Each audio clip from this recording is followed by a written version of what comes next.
Hello everyone, welcome to my YouTube channel farmer researcher. So ये video है railway pharmacist exam preparation के regarding, जो कि exam आपका 28 से 30 अप्रैल 2025 के बीच में होने वाला है। एंड इस पर्टिकुलर सीरीज़ में हम सब्जेक्ट वाइज एग्ज़ाम प्रिपरेशन कर रहे हैं। सो आज की जो वीडियो है उसमें मैं आपके साथ कंप्यूटर एडेड ड्रग डिज़ाइन के इंपॉर्टेंट एमसीक्यू क्वेश्चन डिस्कस करने वाला हूँ। चलिए स्टार्ट करते हैं। सबसे पहले सिलेबस देख लेते हैं। तो यहाँ पे ये डिफरेंट सब्जेक्ट्स हमारे ऑलरेडी कवर हो चुके हैं। इसमें हमने 2 subject environmental science and remedial biology, इन दोनों को कवर अप नहीं किया है, क्योंकि काफ़ी रेयर चांसेस होते हैं कि यहाँ से क्वेश्चन बनेंगे। बाकी सभी सब्जेक्ट्स हमने कवर अप कर लिए हैं। एंड इस वीडियो में computer aided drug design and बाकी आने वाले इसी वीक में हम ये रिमेनिंग सब्जेक्ट्स को भी कवर अप करेंगे। तो यहाँ पे मैंने कुछ एमसीक्यू क्वेश्चंस ऐड किए हैं, कुछ टेक्स्ट पार्ट आपको ऐड करके दिया है, तो उसको आप एक बार खुद से रीड आउट कर लेना। हम सबसे पहले एमसीक्यू क्वेश्चंस को एक बार देख लेते हैं। फर्स्ट क्वेश्चन है, what does CAD stands for in the context of drug development. Drug development में कैड की फुल फॉर्म क्या है? CAD stands for computer aided drug design. यहाँ पे आपका option B will be the correct answer. Next question है, which of the following is not a component of CAD. अब CAD का कंपोनेंट इनमें से कौन सा नहीं है? कैड में आपका computational chemistry, molecular moulding, cellular biology इसमें नहीं आती है, रैशनल ड्रग डिज़ाइन इसमें आता है। यहाँ पे आपका नॉट पूछा गया, तो it is option number C correct. Then next question है, what is the primary goal of using CAD in the drug delivery process. Primary goal क्या है कैड का ड्रग डिलीवरी प्रोसेस में? तो प्राइमरी गोल रहता है to identify and develop therapeutic drugs. ठीक है, थेरापेटिक ड्रग्स को आइडेंटिफाई करना एंड उनको डेवलप करना, ये मेन काम होता है। इससे काफ़ी मीन्स जो कंप्यूटर ड्रग डिज़ाइंस हैं, तो उससे आप काफ़ी ईजिली आप काफ़ी लार्ज नंबर ऑफ ड्रग्स को आइडेंटिफाई एंड डेवलप कर सकते हैं। नेक्स्ट क्वेश्चन है, how does CAD help optimise identified leads in drug development. अब कैड की हेल्प से हम कैसे आइडेंटिफाई कर सकते हैं लीड्स को ड्रग डेवलपमेंट में? इसमें आप सिंपली क्या करेंगे, ये आपका काफ़ी fast and cost effective method रहता है। इस वे में जो है वो ऑप्टिमाइज कर सकते हैं आइडेंटिफाइड लीड को in drug development. Then next question है, in CAD what is the purpose of virtual screening protocol. CAD में वर्चुअल स्क्रीनिंग प्रोटोकॉल का क्या पर्पस है? इसमें आपका वर्चुअल स्क्रीनिंग प्रोटोकॉल का पर्पस रहता है to identify hits and leads against the target. यहाँ पे आपका option D is correct. Next question है, what does ADMET stand for in the context of drug development. Drug development में ADMET की full form क्या है? ADMET आपका रहता है absorption, distribution, metabolism, excretion and T for toxicity. यहाँ पे आपका option D will be the correct answer. Then next question है, how are promising hits in drug development identified using CAD. Promising hits को कैसे identify किया जाता है drug development process में using computer aided drug design? इसमें आप virtual screening process के थ्रू जो है वो आइडेंटिफाई होता है। यहाँ पे आपका option A is correct. Next question है, what is the purpose of ligand based drug design in CAD. CAD में लिगेंड बेस्ड ड्रग डिज़ाइन का क्या पर्पस है? Its purpose is to establish quantitative structure activity relationship, means QSAR को establish करना। ये इसका काम रहता है। यहाँ पे option B is correct. Next question है, which type of drug design requires the 3D structure of drug target. इनमें से किस टाइप का जो ड्रग डिज़ाइन है उसमें 3D स्ट्रक्चर रिक्वायर्ड रहता है ड्रग टारगेट का? इसमें आपका स्ट्रक्चर बेस्ड ड्रग डिज़ाइन में आपका 3D स्ट्रक्चर्स रिक्वायर्ड रहता है। यहाँ पे आपका option C is correct. Next question है, dash is the 3D structure of a drug target obtained in structure based drug design. ठीक है, इनमें से कौन सा 3D स्ट्रक्चर है ड्रग टारगेट का जो कि स्ट्रक्चर बेस्ड ड्रग डिज़ाइन से ऑब्टेन होता है? This one is by crystallography. यहाँ पे आपका option B is correct. Next question है, what is the alternative method for obtaining 3D structure of a drug target if crystallography is not available। अगर crystallography available नहीं है तो उस case में 3D स्ट्रक्चर कैसे ऑब्टेन किया जाएगा? इस केस में आपका मॉलिक्यूलर मोल्डिंग जो है वो आपका यूज़ होता है। यहाँ पे आपका ऑप्शन सी इज करेक्ट।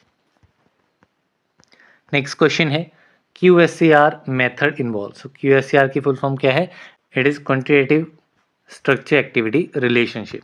सो इसमें आपका क्या रहता है, इसमें आपका लीगेंड प्रॉपर्टीज इन्वॉल्व रहती हैं। सो यहाँ पे आपका option D is correct. Next question है, one of the following is not used in QSAR. QSAR में इनमें से कौन सा यूज़ नहीं किया जाता है? तो क्यूएसआर में आपका मॉलिक्यूलर कनेक्टिविटी इंडेक्स यूज़ किया जाता है, मॉलिक्यूलर सिमिलैरिटी इंडेक्स इसमें यूज़ नहीं होता है, topological polar surface area and partition coefficient ये डिफरेंट आपके यूज़ किए जाते हैं।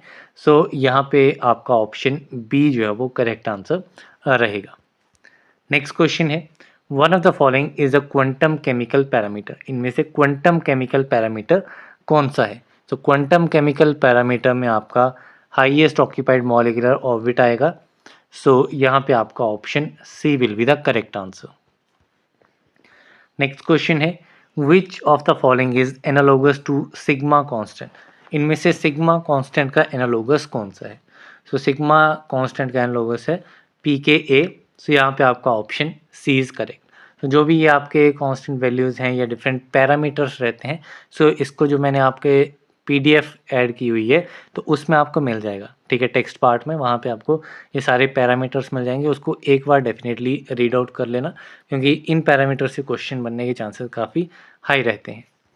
नेक्स्ट क्वेश्चन है, which of the following is analogous to pi constant. So इनमें से पाई कांस्टेंट का एनालोगस कौन सा है? So this one is K dash. So यहाँ पे आपका option B is correct. Next question है, which of the following is a QSCR technique perform manually. So इनमें से क्यूएससीआर टेक्निक कौन सी है जो कि मैनुअली परफॉर्म होती है? So this one is Topliss approach. So यहाँ पे option D is correct. Next question है, in 3D QSCR blue region indicate favourable points for. तो 3D QSCR में ब्लू रीजन रहता है, वो किसको इंडिकेट करता है? सो ये इंडिकेट करता है favourable points for the electron deficient groups. So यहाँ पे आपका option D is correct. Next question है, in 3D QSCR green regions indicate favourable points for. तो 3D QSCR में जो ग्रीन रीजन्स रहते हैं वो फेवरेबल पॉइंट्स को इंडिकेट करते हैं फॉर द वल्की ग्रुप्स। तो यहाँ पे option A is correct. Next question है, in 3D QSCR red region indicates favourable points for. So red region जो है ये आपका फेवरेबल पॉइंट्स देता है for electron rich groups. So यहाँ पे option C is correct. Next question है, in 3D QSCR yellow region indicates favourable points for. तो 3D QSCR में आप येलो रीजन जो है वो आपका इंडिकेट करता है favourable points for the smaller groups. तो यहाँ पे option B is correct. Next question है, which of the following would not be regarded as part of the science of informatics. तो इनमें से कौन सा part of science of informatics regard नहीं किया जाएगा? So this one is storage of information about synthetic methods. तो यहाँ पे ऑप्शन सी इज करेक्ट। अब जो रिगार्डेड रहेगा मीन्स एज अ पार्ट रहेगा वो आपका केमिकल प्रॉपर्टीज़ के रिगार्डिंग इंफॉर्मेशन, फिजिकल प्रॉपर्टीज़ के रिगार्डिंग एंड केमिकल स्ट्रक्चर्स के रिगार्डिंग इंफॉर्मेशन जो है वो इसमें रहेगी। देन नेक्स्ट क्वेश्चन है, which of the following databases can not be use to store 3D structure. 3D structures को स्टोर करने के लिए कौन से डाटाबेस इनमें से यूज़ नहीं किए जाएंगे? तो इसमें आपका स्माइलीज जो है ये आपका रहता है जो कि 3D स्ट्रक्चर्स को स्टोर करने के लिए यूज़ नहीं किया जाता है। बाकी अल्केमी, सिबली, केम 3D ये सारे आपके यूज़ होते हैं। स्माइलीज जो है ये आपका बेसिकली एक ऐसा फॉर्मेट रहता है, बेसिकली एक फॉर्मेट रहता है किसी भी स्ट्रक्चर को रिप्रेजेंट करने के लिए, ठीक है, स्ट्रक्चर्स को रिप्रेजेंट करने के लिए। एक मीन्स आपका जैसे सी सी सी इस टाइप से आपका सिंपल एक सिंगल लाइन में जो है वो आपका सारा डाटा दिया जाएगा जो कि एक पर्टिकुलर स्ट्रक्चर को रिप्रेजेंट करेगा एंड इस पर्टिकुलर नेम को जो है वो कंप्यूटर जो है वो ईजिली आइडेंटिफाई कर पाएगा। सो ये आपका स्माइली जो है वो उसके लिए यूज़ होता है। इसके लिए भी एक आपको ऑनलाइन लिंक मैं प्रोवाइड कर दूंगा, उसमें अगर आपको रीड आउट करना है तो उसमें आप एक बार रीड आउट कर सकते हैं उसको। छोटा सा एक पेज रहेगा, उसी में आपको सारी इन्फॉर्मेशन मिल जाएगी। नेक्स्ट क्वेश्चन है, इन QSCR study QSCR study is only valid if. QSCR study जो है वो तभी वैलिड होगी जब इसमें दो इनपुट्स रहेंगे, एक बायोलॉजिकल डाटा एंड दूसरा आपका फिजिको केमिकल पैरामीटर्स। सो यहाँ पे आपका option A is correct. Next question है, in order to be used in a QSAR study biological data must. So अगर QSAR स्टडी में यूज़ होना है तो बायोलॉजिकल डाटा जो है वो कैसा होना चाहिए। So biological data must use information from the same biological test system. Biological data must have been obtained in the same laboratory and it have been produced by the same operator. सारे parameters इसमें होने चाहिए। तो यहाँ पे आपका option D all of the above is correct. Next question है which of the following is not a hydrophobic parameter. इनमें से हाइड्रोफोबिक पैरामीटर कौन सा नहीं है। सो इसमें आपका partition coefficient, log p, substituent constant, ये सारे आपके हाइड्रोफोबिक पैरामीटर्स हैं, लेकिन molecular connectivity is not an hydrophobic parameter. So यहाँ पे आपका option D is correct. Then next question है which of the following is not an electronic parameter. इनमें से इलेक्ट्रॉनिक पैरामीटर कौन सा नहीं है। So Hammett, substituent constant, molecular connectivity, dipole moment, HOMO and LUMO. So इनमें से मॉलिक्यूलर कनेक्टिविटी अगेन ये आपका इलेक्ट्रॉनिक पैरामीटर भी नहीं है। सो यहाँ पे आपका option B is correct. Next question है which of the following is not usually used as a steric parameter. इनमें से कौन सा as a steric parameter use नहीं किया जाता है। सो इसमें आपका molecular surface area, molar volume and depth steric parameter, these are used as a steric parameter, लेकिन relative molecular mass is not. So option C is correct. Next question है which of the following is not a useful statistical indicator of the goodness of a fit of a regression analysis equation। so इनमें आपका जो correct answer रहेगा that will be a regression coefficient। so यहाँ पे आपका option A is correct. Next question है which of the following is not used by molecular modeling software packages। Molecular modelling software packages में इनमें से किसका use नहीं होता है। ठीक है, सो रिलेटिव मॉलिक्यूलर मास जो है it is not used by the molecular modelling software packages. So यहाँ पे आपका ऑप्शन ए इज करेक्ट। बाकी bond angles, bond length, torsion angles, ये सारी चीज़ें आपकी यूज़ की जाती हैं by this softwares. Next question है in ligand based drug design what information is typically used. Ligand based drug design में किस टाइप की इन्फॉर्मेशन जो है वो मेनली यूज़ की जाती है।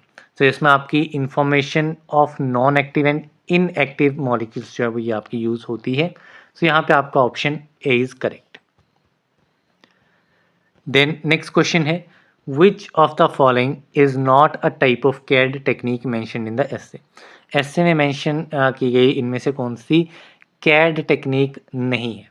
सो इसमें आपका रेशनल ड्रग डिज़ाइन आ जाएगा, वर्चुअल स्क्रीनिंग, मॉलिक्यूलर डॉकिंग, लेकिन chemical synthesis is not a type of CAD technique mentioned in the essay. So option C is correct. Next question है what is the term used for the molecules identified in virtual screening that show potential as a therapeutic drug। so ये term जो है वो आपकी use होती है Leeds, जो कि रिप्रेजेंट करते हैं कि जो मॉलिक्यूल्स आइडेंटिफाई हो रहे हैं वर्चुअल स्क्रीनिंग में to show potential that show potential as a therapeutic drugs. Next question है how does ligand based drug design use information regarding active and inactive molecules। और ligand based drug design जो है वो information को कैसे use करते हैं regarding active and inactive molecules। so they use the information by analyzing the chemical similarity। so यहाँ पे option A is correct। next question है which technique is used to predict the structure of a drug target in the absence of a solved protein structure। तो यहाँ पे आपकी technique use की जाती है मॉलिक्यूलर डॉकिंग, जो कि ड्रग टारगेट के स्ट्रक्चर को प्रिडिक्ट करती है in the absence of solve protein structure. तो यहाँ पे आपका option D is correct. Next question है what role does molecular docking plays in CAD. CAD में मॉलिक्यूलर डॉकिंग जो है वो क्या रोल प्ले करती है। सो कैड में मॉलिक्यूलर डॉकिंग का रोल रहता है to identify hits in virtual screening and molecular docking में आपका ऑटोडॉक यूज़ किया जाता है। ऑटोडॉक एक सॉफ्टवेयर रहता है, पायरेक्स आपका सॉफ्टवेयर रहता है। तो ये डिफरेंट सॉफ्टवेयर्स हैं, मैंने भी इनको यूज़ किया हुआ है। सो ये सॉफ्टवेयर्स हैं जो कि मॉलिक्यूलर डॉकिंग में जो है वो यूज़ किए जाते हैं। देन नेक्स्ट क्वेश्चन है what is the classification of CAD techniques based on the availability of the 3D structure of the target protein। so यहाँ पे हमें बताना है कि कौन सी क्लासिफिकेशन है CAD टेक्निक्स की जो कि टारगेट प्रोटीन के 3D स्ट्रक्चर की अवेलेबिलिटी पे बेस्ड है। सो ये आपकी रहती है structure based drug design and ligand based drug design. So यहाँ पे आपका option D is correct. Next question है, what is the primary purpose of using silicon techniques in CAD? Silicon techniques का यूज़ जो किया जाता है कैड में, उसका पर्पस क्या है? तो इसका पर्पस है to analyse the chemical similarity. So यहाँ पे option B is correct. Next question है, in CAD what does rational drug design involve? Rational drug design में क्या आता है? Rational drug design involves the systematic development of new therapeutic drugs. तो यहाँ पे आपका option C is correct. Next question है, in ligand based drug design what is the focus when establishing quantitative structure activity relationship? सो जब ligand based drug design रहता है उसमें focus क्या रहता है जब QSCR को एस्टेब्लिश कर रहे होते हैं? तो इसमें मेन फोकस रहता है एक्टिव एंड इनएक्टिव मॉलिक्यूल्स के ऊपर। सो यहाँ पे आपका option A is correct. Then next question है, which technique involves the study and investigation of active and inactive molecules to design therapeutic drugs? So ये टेक्निक आपकी रहती है ligand based drug design। so यहाँ पे option C is correct. Next question है, what is the alternative method for obtaining the 3D structure of a drug target if crystallography is not available? so इसमें आपका molecular moulding जो है ये आपका alternative method रहता है। So option C is correct. Next question है, 2D CAD is use to draw? 2D CAD जो है वो किसके लिए यूज किया जाता है? तो it is use to draw the top view designs and plans. So यहाँ पे option A is correct. Next question है, 3D CAD is use to draw? 3D CAD जो है ये आपका यूज होता है to draw 3D components. So यहाँ पे option B is correct. Next question है, which of the following is not true about traditional design work? Traditional design work के रिगार्डिंग कौन सी स्टेटमेंट ट्रू नहीं है? सो फर्स्ट स्टेटमेंट है, drawing plans by hand takes time and needs a lot of accuracy. So ये statement true है कि अगर हाथ से अगर ड्रॉ करना है तो उसमें टाइम भी लगेगा एंड एक्यूरेसी भी जो है वो चाहिए रहेगी। Different views needs to be drawn manually. ठीक है, सो अगर हमें एक स्ट्रक्चर को अलग अलग व्यू से देखना है तो उसको हमें मैनुअली हर एक व्यू को अलग से ड्रॉ करना पड़ेगा। तो ये भी आपका एक चैलेंज रहेगा। Then if a part of a plan goes wrong then it all needs to be redrawn. कि अगर एक पार्ट स्ट्रक्चर का अगर गलत ड्रॉ हो गया तो उसको दोबारा से आपको रीड्रॉ करना पड़ेगा। तो ये भी आपका ट्रू स्टेटमेंट है ट्रेडिशनल डिज़ाइन वर्क के साथ। If an error is not detected the product will still be okay. ठीक है, कि अगर एरर डिटेक्ट नहीं हुआ तो प्रोडक्ट जो है वो ओके नहीं रहेगा, उसमें भी चेंजेस जो हैं वो आपको देखने को मिलेंगे। तो ये स्टेटमेंट जो है वो इसमें आपका इनकरेक्ट है, बाकी सारी करेक्ट हैं। So option D is correct. Next question है, कैम इज? सो कैम की फुल फॉर्म क्या है? So CAM stands for computer aided manufacture. So यहाँ पे option D is correct. Next question है, AutoCAD was first introduced in which year? AutoCAD software जो है ये आपका फर्स्ट टाइम जो है कब इंट्रोड्यूस हुआ था? तो it was introduced in 1982। So option B is correct. Next question है, which of the following is usually employed in the open loop control system? Open loop control system में इनमें से किसका यूज़ किया जाएगा? तो इसमें आपका स्टेपर मोटर जो है वो आपकी यूज़ होती है। So option A is correct. Next question है, which of the following is a classical QSR method? इनमें से क्लासिकल QSR मेथड कौन सा है? So this one is hence analysis. So option A is correct. Next question है, which of the following programming languages is not commonly use for artificial intelligence? इनमें से कौन सी प्रोग्रामिंग लैंग्वेज जो है ये आर्टिफिशियल इंटेलिजेंस में यूज़ नहीं की जाती है? तो इसमें आपकी Lisp, Prolog, Python these are used. लेकिन पर्ल जो है ये पहले यूज़ होती थी, अभी हट गई है, अब ये यूज़ नहीं होती है। तो यहाँ पे आपका ऑप्शन सी इज़ करेक्ट। यहीं पे हमारे 50 क्वेश्चंस कंप्लीट होते हैं। अभी थोड़ा टेक्स्ट पार्ट हम देख लेते हैं जो मैंने यहाँ पे इंक्लूड किया हुआ है। सो यहाँ पे मैंने कुछ अलगर सामी बुक में एक सेक्शन दिया रखा है कंप्यूटर एडेड ड्रग डिज़ाइन का। यहाँ से क्वेश्चन जो है काफ़ी बन जाते हैं, तो इसको आप एक बार रीड आउट कर सकते हैं। तो यहाँ पे आपको डेफिनेशंस मिल जाएंगी कंप्यूटर एडेड ड्रग डिज़ाइन की, इनको आप देख लेना। इसमें मैं बता देता हूँ आपको कहाँ पे ज़्यादा फोकस करना है। जैसे ये आपका डायग्राम है, तो यहाँ पे आपको बायो इन्फॉर्मेटिक्स के बारे में पता होना चाहिए कि इसका रोल क्या है बायोइन्फॉर्मेटिक्स का कंप्यूटेड ड्रग डिज़ाइन में। तो ये सारी चीज़ें यहाँ पे आपको देखने को मिल जाएंगी। देन आपका इसमें जो बायोइन्फॉर्मेटिक्स है ये कैड को सपोर्ट करता है किस एस्पेक्ट में, सो ये आपको देखना है वर्चुअल हाई थ्रूपुट स्क्रीनिंग में, सीक्वेंस एनालाइजिंग में।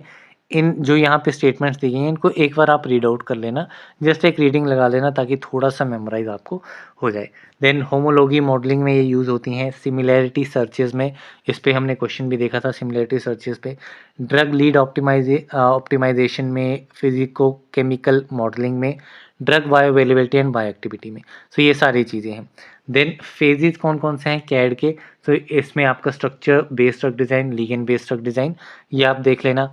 इसमें कौन कौन से स्टेप्स हैं, जैसे स्ट्रक्चर बेस्ड ड्रग डिज़ाइन में प्रोटीन स्ट्रक्चर डिटर्मिनेशन है ना। देन आपको इसी डायग्राम में आपको सारी चीज़ें मिल जाएंगी कि फेज़ जो है वो कैड का ये कैसे आपका रिड्यूस करता है सारी चीज़ों को, ठीक है। सेविंग करता है, जैसे 12 से 15 साल ड्रग डेवलपमेंट के लिए लग जाते हैं ऑलमोस्ट इतने। सो कैड की हेल्प से हम इस टाइम को काफ़ी रिड्यूस कर सकते हैं। ये प्रॉपर स्टेप्स आप देख सकते हैं। सीक्वेंस पूछ लिया जा सकता है कि क्या सीक्वेंस रहता है इसमें, ठीक है, ड्रग डेवलपमेंट में। तो ये सारी चीज़ें आपको यहाँ पे यूज़ हो जाएंगी। QSCR ADMT क्या है, डी नोवो ड्रग डिज़ाइन, तो ये यहाँ पे आपको डेफिनेशंस एटलीस्ट देखने को मिल जाएंगी। देन इसमें ये आप चीज़ें देख सकते हैं।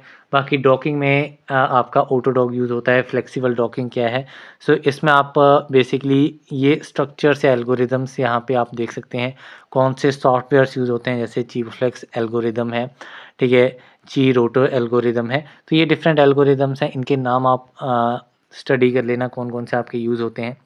देन सेम आपका लिगेंड बेस्ड ड्रग डिज़ाइन में क्या क्या है, QSCR इसमें आता है, कॉम्फा इसमें आता है, ठीक है, कॉम्फा कॉम्सिया ये आपका काफ़ी इंपॉर्टेंट है। कॉम्फा इसमें आपको फुल फॉर्म आपको पता होना चाहिए, कंपैरेटिव मॉलिक्यूलर फील्ड। कॉम्सिया ये आपका एडवांस्ड मेथड है कॉम्फा का, इसको आप एक बार रीड आउट कर लेना डेफिनेशंस को, क्योंकि यहाँ से क्वेश्चन बन सकता है। देन एडवांटेजेस क्या है कैड की, सिंपल है, कॉस्ट सेविंग है, टाइम टू मार्केट इनसाइट, काफ़ी सिंपल है, इसमें इतना ज़्यादा फोकस आपको नहीं करना है क्योंकि काफ़ी इजीली आप बना पाएंगे, एक बार रीड आउट कर लेना सिंपली। देन QSCR क्या है, SCR फुल फॉर्म, QSCR की फुल फॉर्म ये आपको पता होनी चाहिए। बायोलॉजिकल और फार्माकोलॉजिकल एक्टिविटी जो है ये आपकी इक्वल रहेगी F की, जो कि आपकी रिप्रेजेंट करेगी फिजिको केमिकल प्रॉपर्टीज़ को। ये आपको एक इक्वेशन याद रखनी है, ठीक है। देन हिस्टोरिकल डेवलपमेंट इसमें कोई इतना यूज़ नहीं है। रीजंस क्या हैं कि आपको structure activity relationship find out करना रहता है, and also methods for performing structure activity relationship. ये मेथड्स एटलीस्ट नाम आपको पता होने चाहिए, जैसे आपको पूछ लिया जा सकता है कि टोपोलॉजिकल एनालॉग्स किसके लिए मेथड यूज़ किया जाता है, तो ये आपका स्ट्रक्चर एक्टिविटी रिलेशनशिप को परफॉर्म करने के लिए मेथड यूज़ होता है। ऐसे ही आपको नाम पढ़ने हैं।